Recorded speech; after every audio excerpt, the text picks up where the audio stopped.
Los candidatos presidenciales que el 13 de agosto van a dirimir en las PASO quiénes van a ser esos precandidatos, se van a transformar en candidatos, empiezan a plantear su propuesta. Lo hace Milei, lo hace Rodríguez Larreta, lo hace Massa, lo hace Bullrich, lo hace Juan Schiaretti también, respecto de la salida o no del cepo. Si hay que liberar el tipo de cambio, si hay que implementar, Sergio Bernstein, o no un plan de estabilización. Vamos a hablar especialmente de esto, Sergio.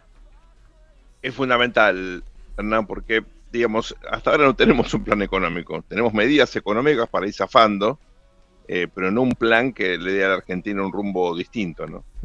Vamos a hablar con Miguel Arrigoni, el CEO de First. Escribió una nota de opinión el fin de semana, por demás de interesante. Él habla de una liberación del cepo que tiene que venir de la mano, un plan de estabilización. Las variables están disparadas, la economía es un caos, no hay financiamiento externo. ¿Cómo te va, Miguel? Hernán Funes, Luis Fernández Echegaray, Sergio Bernstein, te saludamos en Cadena 3. Buen día, gracias por atendernos. Buen día, no, gracias a ustedes. ¿Y los candidatos lo tienen al plan? Yo creo que a mí me parece que se empiezan a mezclar las cosas y hay que entrar a dividir, ¿no? Yo particularmente creo que el oficialismo no sé si está trabajando en un plan, más bien está trabajando en ver cómo llega.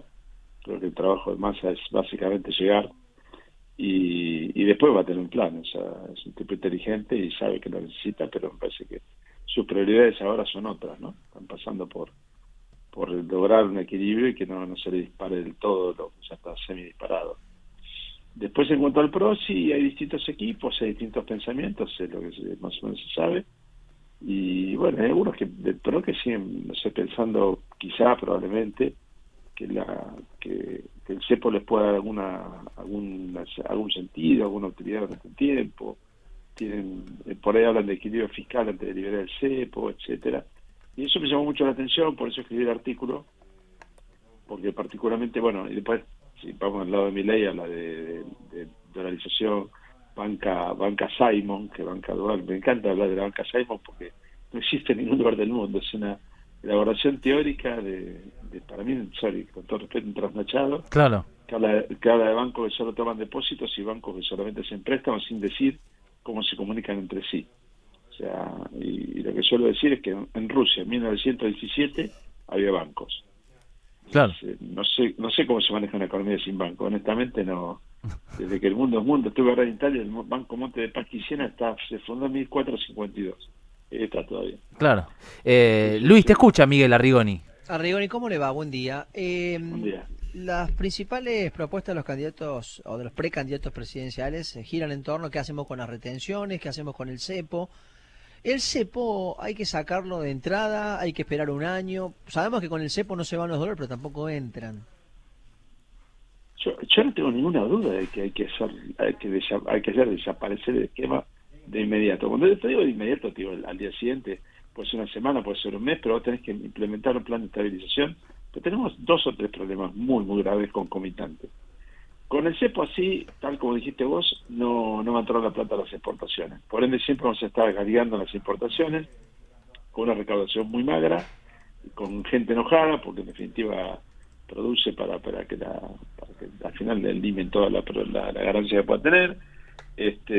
A su vez, también produce mucho negro, porque esto genera sobrefacturación de importaciones, subfacturación de exportaciones, granos y cosas que salen por la frontera. Esta ya película ya la vimos 300.000 veces. Y es un horar a la base fiscal en forma enorme.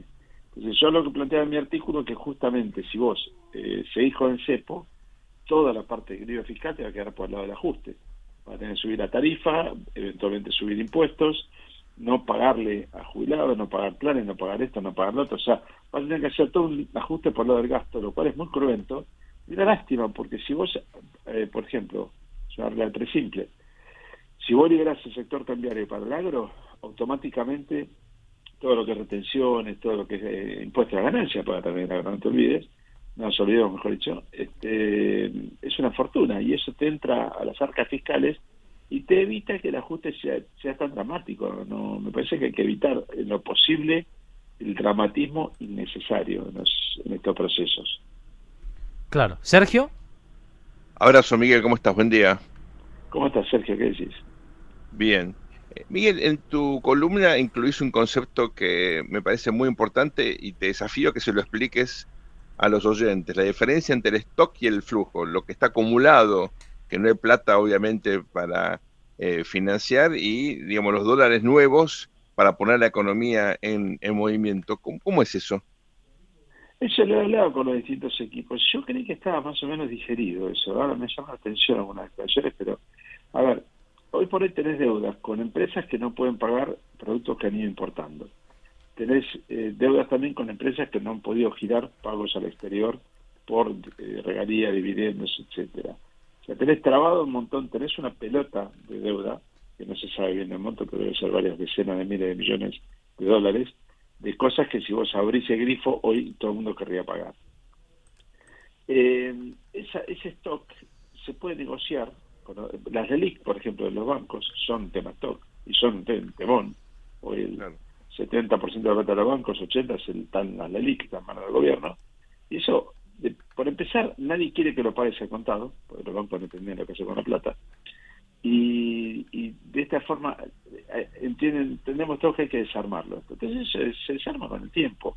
No puedes corregir errores que vienen de muchos años, algunos vienen de 4, otros de 8, otros de 12 años.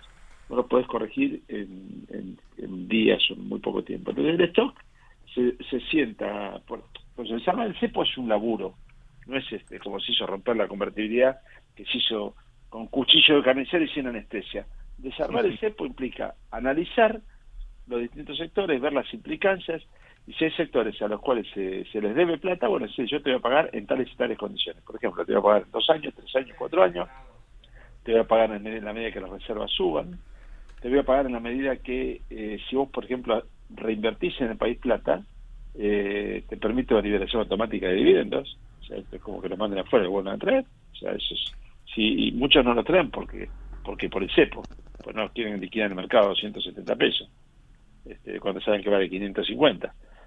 Entonces yo creo que en ese esquema vivís el stock, que es el problema, llamémosle, y después te queda el flujo. Y el flujo hay que liberarlo, porque voy a liberar el flujo. Argentina es un país con un dólar sobrevaluado, pues convengamos que el dólar de 550 pesos está totalmente sobrevaluado. Si no, dense cuenta, cuando compramos una botella de vino vamos a comer, estamos pagando demasiado barato. Yo creo que cuando está el esquema está overshooting, después de saltar un poco más, pero va a volver a la lógica, y de alguna forma ese dólar se va a acomodar, pero lo que es más importante desde el día 1 construir reservas, porque vas a exportar un montón y vas a importar muy poquito. Entonces esa es la forma de construir reservas, que el central empiece de alguna forma a comprar y a ser jugador en el mercado cambiario. Me parece que es fundamental entender esto. Miguel, vos lo planteás y hay como una especie de consenso, aunque no siempre se lo pone claramente, respecto a la necesidad de un plan de estabilización. ¿Podés sintetizar de qué se trata eso? ¿Qué es un plan de estabilización? Ya, un plan de estabilización es un plan donde los ejemplos que tenemos nosotros son el actual y la convertibilidad. Son los planes, bueno, después el primavera, ponle fue cortito, pero son planes, se han hecho varios, hay más todavía en el pasado. Cuando vos de repente decís, bueno, a ver, a partir de ciertas fechas las variables se ponen, entre comillas, en cero. Bajás la tasa de interés dramáticamente, se establece una política de precios. Hoy los precios están totalmente desorbitados y desarbitrados. Si vos te fijás, cuando consumís cosas cotidianas, vos te das cuenta que de repente, no sé, por decirte algo, las naranjas están a valor del dólar blue, y los huevos están a valor del dólar oficial, y así la economía está toda desmadrada. O sea, hoy no sabés bien con cuánta plata tenés que salir para ir a hacer compras, o cuánto te va a salir la comida, no tenés idea de nada, porque el precio se fija en base a lo que cada uno quiere. Estacionar el auto en la misma cuadra, en un garaje te sale la mitad que en el otro. Sí. Está todo totalmente disparado y desordenado. Entonces, esto de alguna forma hay que ordenarlo, hay que poner los precios en orden.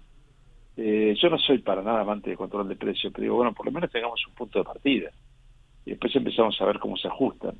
Pero esto es lo que han hecho todos los planes de estabilización, y hay que hacerlo también, porque si no, el problema está en que, en incertidumbre, sobre todo si liberás el tipo de cambio y todo lo demás, la gente va a empezar a soñar con fantasías, y algunos van a apreciar su mercadería a un dólar del doble o el triple de hoy, pensando que se viene la noche, y capaz que no se viene la noche, pero los precios no los bajan igual. Sin duda, un largo tiempo. Igual tenemos todavía hasta el 22 de octubre, hasta el cambio de gobierno el 10 de diciembre, y las propuestas o las miradas son muy diferentes. Por eso tanta incertidumbre. Gracias, Miguel, por atender a Cadena 3 esta mañana. Un saludo, un buen día.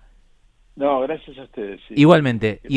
Y vamos a estar en contacto. Miguel Arrigoni, el CEO de FERT, a las 8:20 de la mañana.